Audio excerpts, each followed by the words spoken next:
Hi folks, with us today, Tacitus Today, your pushback channel, and thank you for joining this audio live stream. In this essay, I'd like to talk about museums and how their function and purpose and the administration of museums has changed since the globalists decided museums in Western countries had to be purveyors of anti-white, anti-Western culture and to denigrate the past and to say all white people are evil and fascist Nazi and and with that, of course, has changed the structure of the administration and organisation of museums. Now, I'll just use an example here. Now, here's a museum. It's a reasonably well-known one, and its annual revenues. This is from people paying money at the door to come in, or even sometimes people make contributions at the front. Just make a small charitable contribution of a couple of bucks. They've also got a shop and a cafe.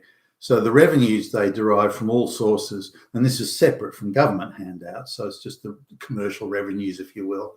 The revenues they made last year, calendar year, were $10 million.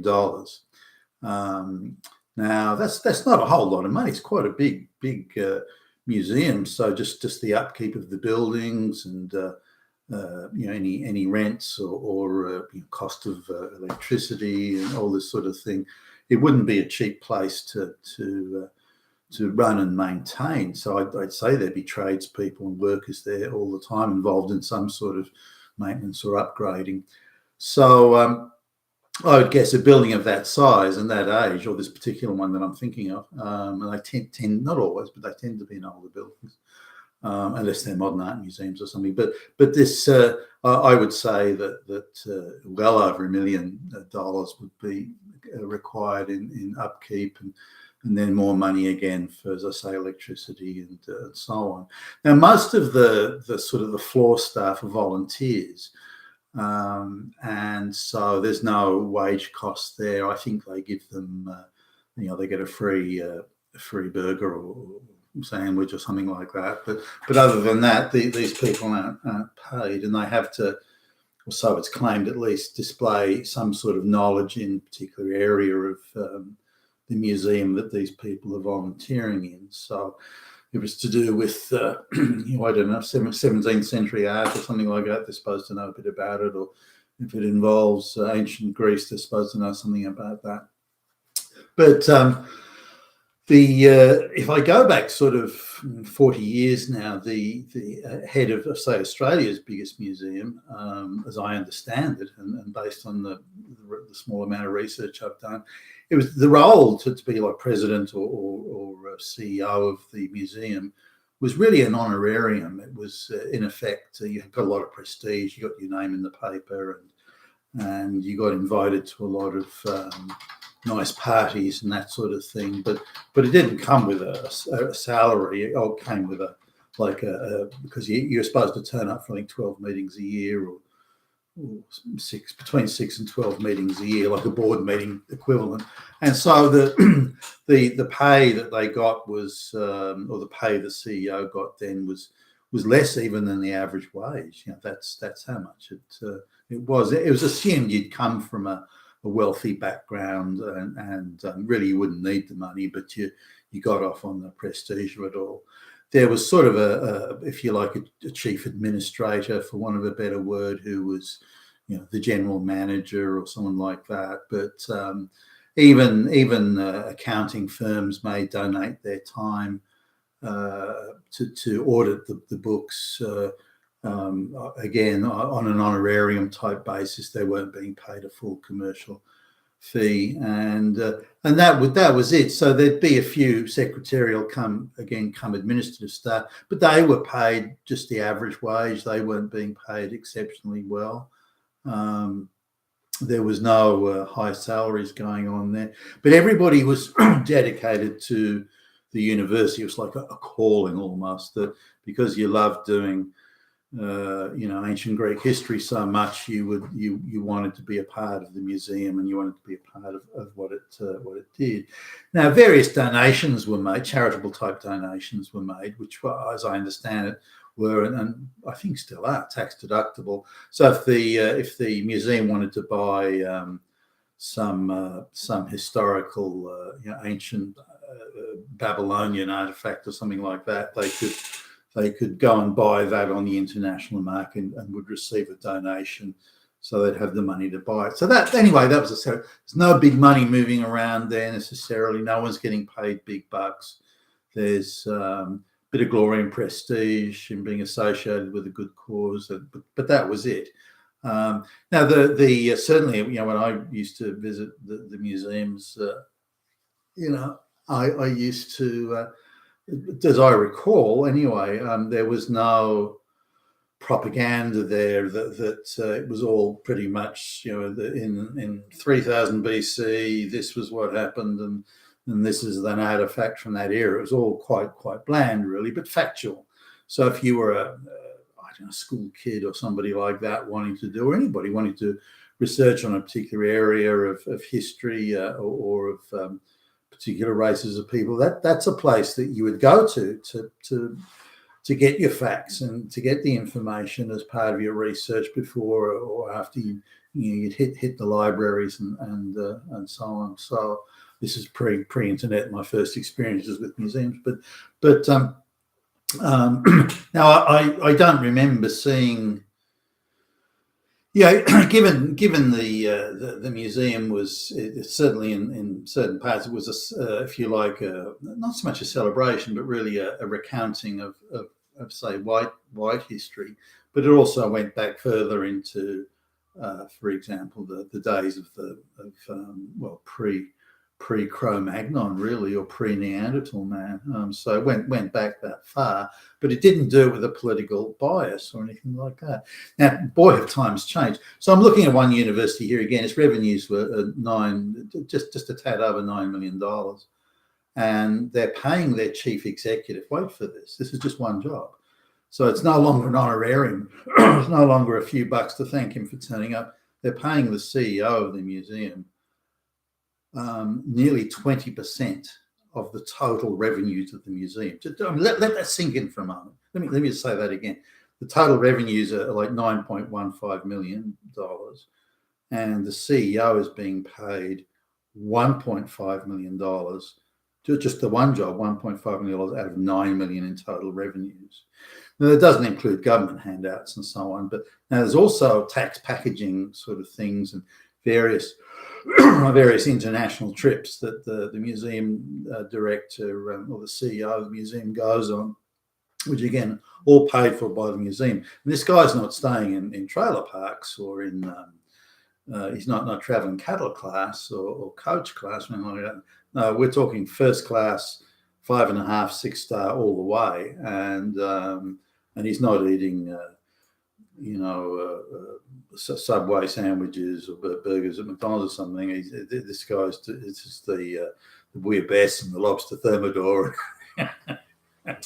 he's eating at the finest restaurants and drinking the finest wines, all paid for by the museum. Now on top of that, he's paid on some basis that I can't figure out. He's paid some sort of an annual bonus.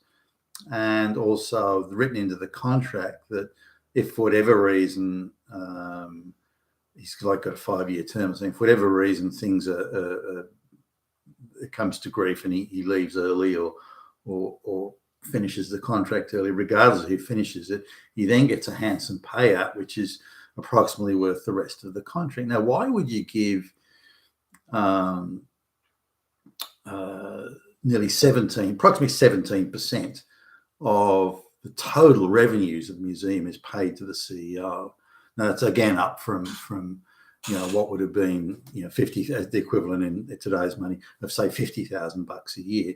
So $50,000 a year in the days when the museum actually was there to talk about the real, actual, factual history. But now it's a propaganda machine. They get pro-globalist, race, gender, hustlers, and put them in the jobs and pay them handsomely. This guy isn't worth a pinch of shit, this guy I'm thinking of, and yet he's paid this sort of money, between 1.5 and with all the benefits easily $1.8 million a year in all the extras thrown in. So, and there are other things, like the car and the car parking spots and all the other bits and pieces that he gets.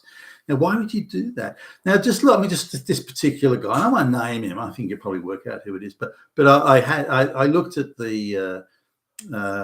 his what you say would be qualifications. Now, it could be that again he's a rich socialite who's given the job as an honorarium or something like that. But that's not that. This guy is a globalist, race, gender, LGBTQ hustler.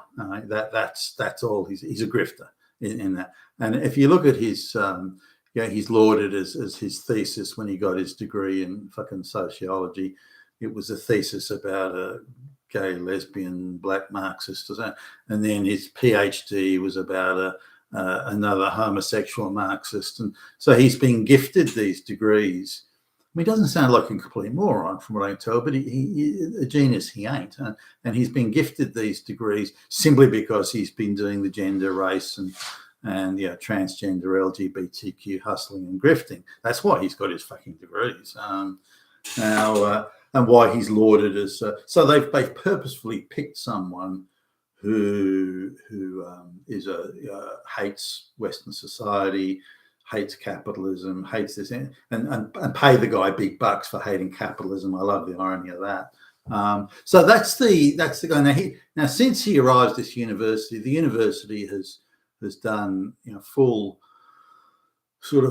reversal of what it was doing, and now pretty much every exhibit there is loaded with propaganda. The signs have changed to talk about evil white people, evil colonialism, and how everyone non-white is beautiful, wonderful, and virtuous. Only white people are evil, and the propaganda coming out of the museum. Well, we're only doing this to represent the community we serve. No, the museum is meant to represent factual accuracy, you fucking moron. It's not meant to represent anything else other than that. But no, it has to be propaganda, and it must be anti-white propaganda. Anti-white propaganda that the globalists just coincidentally, it's a pure coincidence, happen to be pushing because it's the white people they want to crush to get them out the way to implement the globalist project. But I'm sure that's pure coincidence. So they've deliberately put a race, gender, LGBTQ hustler grifter into the job and paying them big bucks. So, I mean, for that sort of job, that's big bucks. Now, in a big major international city these days, that's the sort of money you need if you want to, go places. I mean, after all, you're competing with the purchasing power of a BlackRock or something. So you need pretty big money to do it. But this is what's happening to really all the museums. Now, I look at museums, say, well, I mean, it could be in Australia, it could be anywhere in the West, where you go onto the museum website, and the first thing and you can't avoid this, the first thing you get is that evil white people, they stole the land from the black people. Evil white people are all fucking fascist, fucking Nazis, and Hitler. And that's the opening. That's it. Before you even get to the exhibit, what the university does, you've got to go through this thing saying, white people, their presence is illegitimate, they're all evil, they're all bad. And so that's not what a museum is fucking for. But that's really all across the Western world now. And exhibits that used to be bland and factual and interesting from a factual perspective. I mean, you may even call it boring in some ways, but it was accurate. But now every exhibit they can lay their hands on is loaded with anti-white and anti-Western propaganda, and there's a way of somehow interpreting it as being, all white people are bad, and even if white people didn't do anything bad or anything like that, the spinning of the propaganda is such, well, they would have if they could have, because they're all Hitler, and that goes, and it's all white people that are doing this. This is it's not like a bunch of black radical fanatics or something broke into the thing and changed all the signs. These are white people, particularly white women. These are white people doing it to white people. White civilization has got to be the only one today, and maybe ever in human history, that has been trained, paid, and rewarded to hate its own civilization. Oh, fuck. You've been with Tacitus today, your Pushback channel. Thank you for listening.